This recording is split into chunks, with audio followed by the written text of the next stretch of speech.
I'd like to welcome you to BeMoreNews.com, the news before the news, where we uncover the truth. Councilman. Hey, oh hey, Donnie, how you doing, brother? Good, good. How are you, sir? Fine, brother. All is well? Yeah, all is good, really. Okay. Got through the so-called hurricane. It was a Baltimore hurricane. That wasn't a real hurricane, but it was a Baltimore hurricane. We had wind, we had water. It was pretty bad. There was so much power outages. You know, I talked to some people, some Asian Americans, and I got the impression from them that we have not really seen, you know, right.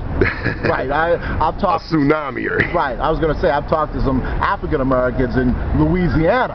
Amen. We have not seen, but God blessed us, and we did get through that. We did have some inconveniences, of course, with power outages around town, and so anyway, we did have a good weekend in that we were blessed that it could have been worse. Okay, 12th District run, how's it going? The run's going pretty good, Donnie. You know what, we're feeling stronger and stronger daily. You know, it took some time. Other folks had been out there 3 months before, of course, because I was somewhere else. But folk are realizing, you know, how important it is to have strength in the council, to have representation that's independent, and that we're making a difference. And we see that all around the 12th District. There's a meeting tonight, as a matter of fact, of the business community, mostly African Americans, who are sometimes forgotten below 25th Street, between 25th and North Avenue. So they're pulling together a meeting tonight, which is Monday night as we speak, to talk about their issues, not issues necessarily, but things that they're familiar with and how we can all support one another. But, you know, the greater community is also a part of this invitation, and so that's going to be great at, I think it's Charles and 25th tonight. Okay. Campaign platform.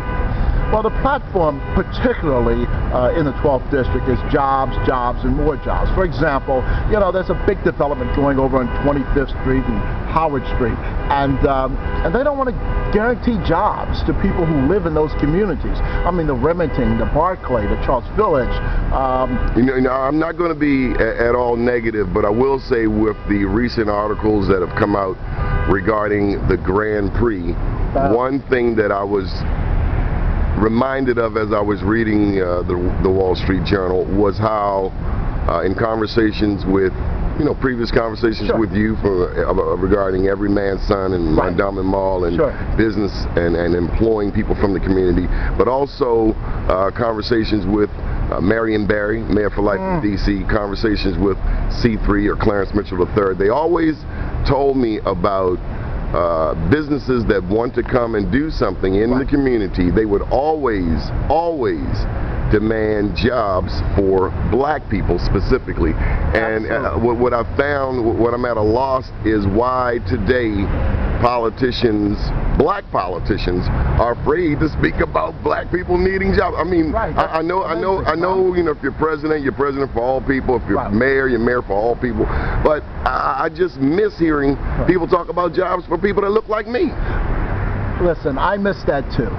Because when we had this discussion a year ago about Walmart, Lowe's, as you recall, I was the only council person who would not vote yes to development of the Walmart and the Lowe's. Not because I'm against development, but because they would not guarantee that African Americans and low-income people and people who lived in Remington would not get those jobs. And I wanted to have it in writing, in firm, as they did in Detroit, as they did in Chicago, as the mayor of D.C. is doing, to say you must put it in writing that the people who live in these communities where you're developing will get first choice of the jobs that come from this development. And that's not what we were getting by that particular development. So I'm going to stand up and I'm going to just make so much noise about it that people are going to be aggravated by it, and thank goodness they will be aggravated by it, because I'm saying we must give jobs, and that's the greatest issue, frankly, in our community. Poverty is Baltimore's #1 issue.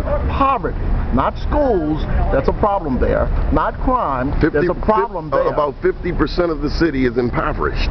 Impoverished, maybe a little bit more, and they're impoverished because they're underemployed or unemployed. and they're not able to get good jobs. You know, the city actually is alive with jobs. You go around, you know, you've heard previous administrations brag about the number of cranes that are in the air. I want to hear somebody brag about the number of black people being employed by the Grand Prix, by a building, by anything. I just want to hear politicians who are not afraid to speak about black people as if we don't exist. We are a majority in the city. Right, and of course you were at the hearing that I held earlier this year, along with Jack Young and my brother from the Branch. I'm sorry, Warren Branch. Wow, but I called that hearing to talk to the East Baltimore Development Group about the number of jobs and the number of businesses that took part in the, so far, $200 million that have been spent. $200 million. I would be bragging, if I had anything to do with it, about how many people I got employed, or we got employed. Absolutely. I'd be bragging about it to the hills. And what was my question to them? My question to the East Baltimore Development people: how many black people, how many East Baltimore people either received a job or business was given a contract for this development, the first $200 million? After me asking 3 times, they said $5 million out of $200 million. And you know what happened then. Then I exploded. They were embarrassed, and I exploded some more, because it doesn't make sense, Donnie. And so now the East Baltimore elected officials meet with these guys every other week and say, hey, look, no more contracts, no more playing nice until folk in East Baltimore, because this project happens to be in East Baltimore, until black folk and black businesses get a larger share of this, 50% or better.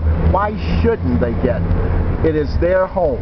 It is where they live, meaning African Americans. It is where we are trying to develop wealth. You know what? They evacuated 800 black families in this little area of East Baltimore. Yeah, it's like a ghost town. And they don't intend to bring those families back, Donnie. That's clear. And they don't intend to create wealth or allow African Americans who are from that part of town to share in the wealth. And look, beyond that, we've asked that African American companies all across the city share in the wealth. It ought to be so much wealth that it just can't contain the East Baltimore residents or the East Baltimore contractors, that we should be able to share that wealth with black citizens across the city. So far it hasn't happened, but it will happen. And it is happening right now, actually. If you go back to the next contracts that are coming up, you will see a dramatic difference in the numbers of African Americans who are now participating in the wealth of this business that's going on in that area. Good deal. We'll be checking in with you. Baltimore City Councilman Carl Stokes, for Baltimore.com. Thank you for your time. Thank you, sir. Keep watching BMoreNews.com, the news before the news, where we uncover the truth.